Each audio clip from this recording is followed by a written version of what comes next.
Hi YouTube, welcome crafty friends. It's me, Lori. I've had a rough night. I taped a video and cut all the papers and I inked them all before I did the video. And I just did a decorate with me for our little MayMay 1-inch folio. So after I edited that said video and uploaded it to my computer, I thought, well, I can delete it from my phone. Little did I know that in doing so, I deleted the video. So we don't have the decorate with me video, but I do have the finished project and it is decorated. So I am going to share with you your paper cuts on it. I made a list to make sure I wouldn't skimp out on anything. So this is my Easter folio for my little grandbaby, Moonbeam Luna. Meemaw loves you.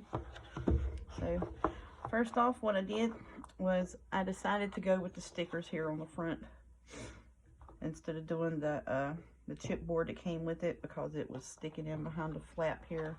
And that flap's like that because I've messed with it so much because I was irritated because I deleted my video. Alright, and then I just did some little stickers on it, little decorative stickers that came in the pack. I thought it was kind of cute. And like the bunnies chasing the butterflies is what I was thinking there.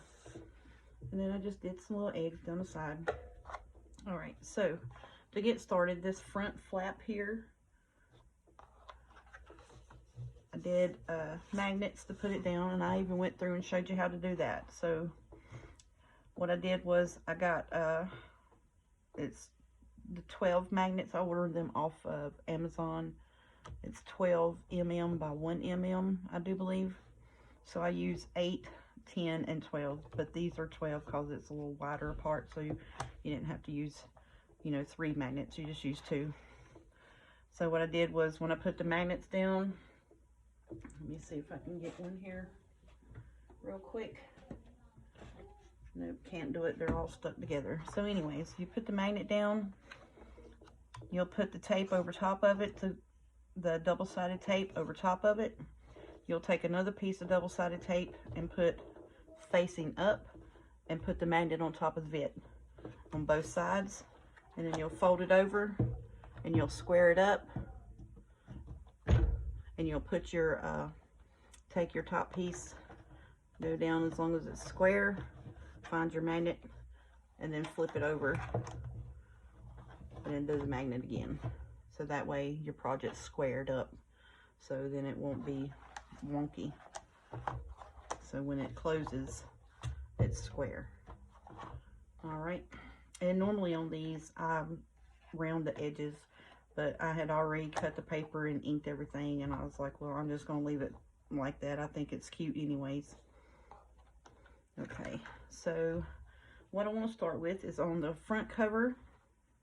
You have a front cover, a back cover, you have a front inside cover, which is back here, and then you have a back cover, which is back here. So those pieces will be cut at 2 outside pieces will be cut 8 1/4 tall by 5 1/2 inches wide. And then on the inside, you'll need 2 that are 8 1/4 tall by 5 1/2 inches wide. And don't do like I did. I got busy listening and watching another YouTuber and was just cutting along my papers, and you know, all the inside pieces are, you know, just 1/4 shorter than the covers. So I was just cutting along, and I was like, oh no, wait a minute, I think that was my inside cover piece, which I really wanted it on the outside. So therefore I had to improvise and put it on the inside. So it worked out. I may have to trim this piece right here, because I think when I did my score, that's okay. We'll just put it through the cutter and take a little sliver off of it. All right, so that would be all 4 of your covers, your 2 outside, your 2 insides, because those are exactly the same. All right, and then on your inside pages, all of these are going to be cut at 8 1/4 tall by 5 1/4 wide. So you'll need 8 of those. That's 1, 2, 3, 4, 5, 6, 7, and 8. Okay. And then for your little flap, for the inside flap part, your cover, and the outside, you're going to need a piece that is 8 1/4 tall by 1 1/2 inches wide. And then for your spine pieces, on the flap, you only need 2 of those, I'm sorry. So you'll do the inside and outside, and that's it. So for your spine, you'll need 4 of those. 2 for the outside, and you're going to need 2 for the inside, here and here. Now, these pieces, like, you know, like I said, this paper pack was 12 by 12. So, and this is part of my cutting tips, is when you lay your paper down, make sure that you know which direction it's going to be. You cut it to 8 1/4 first, if it's 12 by 12, and then you do your 5 1/2 or your 5 by 1/4, depending on if it's the outside or the inside. And then that should leave you some strips to do your spines with. So that's how I did that. All right, and then on this inside page here, I wanted it to be like a seamless paper with, you know. So what I did was, like I said, it was a 12 by 12 piece. So I did the 8 1/4 length tall. And so when I went to go cut my 5 1/4 width, I cut this piece, and then I knew I needed a piece for my strip. So just on the same piece, that where it would butt up together, I did the 1 1/2, or no, I'm sorry, it's a 3/8. Here I am telling you all wrong.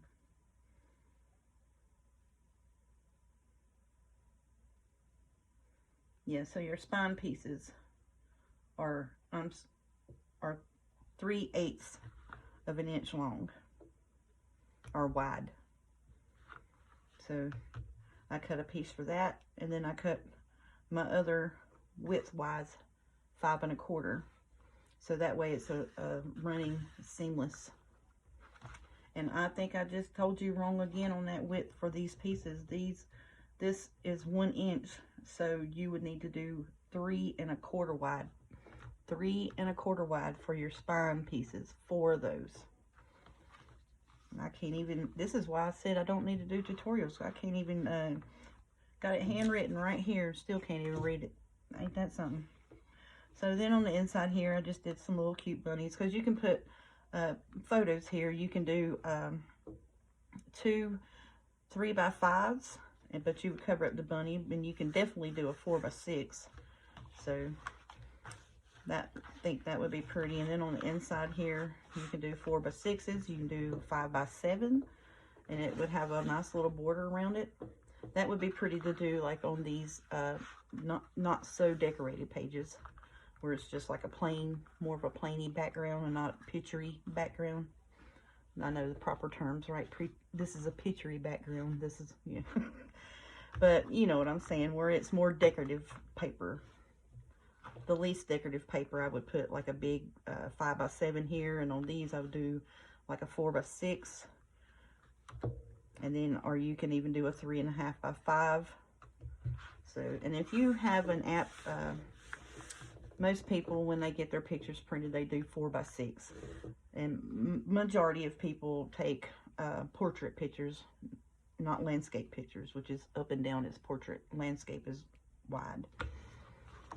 So that's the majority of people. Okay, so then in my cutting, and the reason why I used the 12 by 12 is because I knew it was going to give me extra bits, which is scrap bits. So then if I wanted to add pockets, so I could put a pocket here, you know, on all these pages I could have pockets if I wanted to. So then when I cut this page here, I did 4 1/4 wide. So that gave me almost a 3 1/2 inch strip, or a little better. So I just took that, cut it down to fit my paper, like on the back side, and the front side is going to be 5.5 for your pocket, if you want to do pockets on the front and back, folders on the inside cover. Okay, and then this is a piece of that chipboard. This is actually the one that I wanted on the front, but the flap kept hiding it like this, so you really couldn't see it. So I just chose to put it in here. I am definitely going to have to trim that down. And then here I just put a little sticker. So these eggs here, I think I got them at Pop Shelf when we had one in town. It has since closed down, and they had a lot of little decorative bits and stuff like this. These were intended to be like a Easter egg garland. You'd poke a hole in it with your hole punch and run it through a string and hang it up. So I was like, that would be perfect to do, you know, like a photo mat. So I inked around it too with the purple, the shaded lilac, I think is what I used. And I thought that set these papers off just pretty against this pink. It's very Eastery, very girly Eastery. So you could put a picture here on the front, put a picture on the back, and the same with this. I can pick it up and put a picture on the front and on the back. So I just chose to use those and slide them down in my little pocket here in the front. Use those as intended photo mats. So I thought that would be cute. So that's how I come up. That's what I did with that.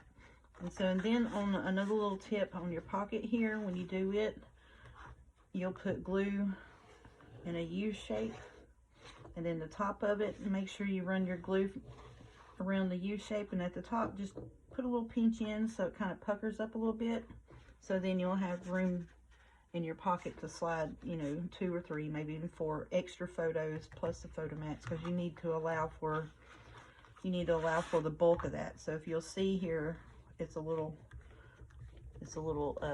play in that. It's got a little pucker here, and I did that intentionally, so like you'll make sure that your glue sticks depending on what glue. If you use art glitter glue, as soon as you stick it down, you don't really have a whole lot, it grabs. So that's why I use I actually use a paper Elmer glue is what I use. It's basically like the big bottle that they sell to make slime with at Hobby Lobby. That's the glue I use, and it works fine with my paper. So what I did was I tuck in here at the front. I just tucked, when the rest of it, I made sure it was stuck down.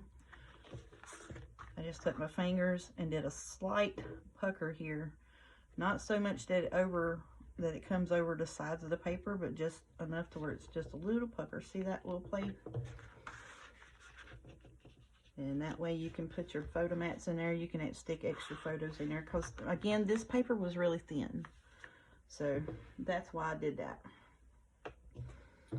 Okie doke. And okay, so what I want to talk about now is like on cutting tips. Like I said, I've already talked about the 12 by 12 papers. So the reason why I do the tall cut first is because I know that's going to give me the most extra scrap, basically. So if you take and you do your 5.5 or your 5 by 1/4 first, and then all you're going to have is, you know, just a little. So if you do 5.5, you'll have, you know, this little piece of a strip left instead of the whole 3.5 to 4 inch by 12 inch. You can do a whole lot more with that 12 inch. If it's non-directional, you can use it to, you know, to do half of a page with. And then you can run your piece of lace down it, and you can't even tell if there's a seam there. So, and then if you want to use a printed decorative paper, you can do, there's not a whole lot of 11 by 8.5, I think, of printed papers or scrapbooking paper that I've found in my area. But you can order them online, and older older scrap pads. And Hobby Lobby has a lot of those pads sometimes at Christmas. Now, this year they didn't. Last year they did. They had a lot of pretty 8.5 by 11 papers. So it would be 8.5 wide by 11 inches tall. So when you cut those papers, you would want to take, and where it's the 8.5 wide, you would want to turn it where the 11 is on the long side and just cut 1/4 of an inch off. So that would give you your 8 1/4 height. You just got to be mindful of directions on those. That's all. So with that being said, I am sorry that I didn't get to do the whole hour of decorate with me.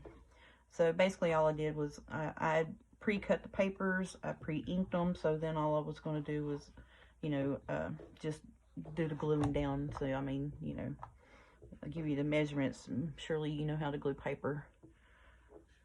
So that's it for now. And I am sorry it took me a whole day to get my video put up and made, but like I said, new YouTuber problems, right? But thanks guys for watching, and I greatly appreciate you all, and I hope that you have fun decorating your 1-inch folio. And again, this base that I did was a MayMay made it, and she is on YouTube herself. She has her own website, and she is a great crafty lady. She started out in cards, and then she does a whole lot of crafty videos, and she has what is it? It's called the Crafter After Hour, where she introduces new products on her website, online, on YouTube. And she doesn't know who I am by any means of the word. Just she's very, very informational and very talented. So, and she does do the tutorial for this, and it's a whole lot easier to follow than probably mine babbling is. But if you want to, go over and watch her tutorial, and if you go to her channel, it'll be in a link underneath folios, and it is the 3-page wonder or the 4-page wonder, and she has a 6-inch one, a 6x6. She does one like this that's a I believe it's a 1/4 inch spine or a 1/2 inch spine. So, and she'll have all the tutorials there, and she does a whole lot more than just, you know, the folios and stuff like that. She's has a bunch of stamps and products and like that. But I hope I made you proud, Miss MayMay, and you know, like I'm talking to you like you're going to watch this video. But I love making these. It's especially if you have a paper pad, you sit down and you just bust through a paper pad, and you know, you make 2 or 3 of these little bases up and just glue paper down. It's just easy and simple and pretty, and it's a quick, easy gift. And you know, for birthdays, holidays, anything like that. I make a lot of these around holidays, and the one I make at holidays, I'll just take like a hot pad from Michael's. I did the what was it?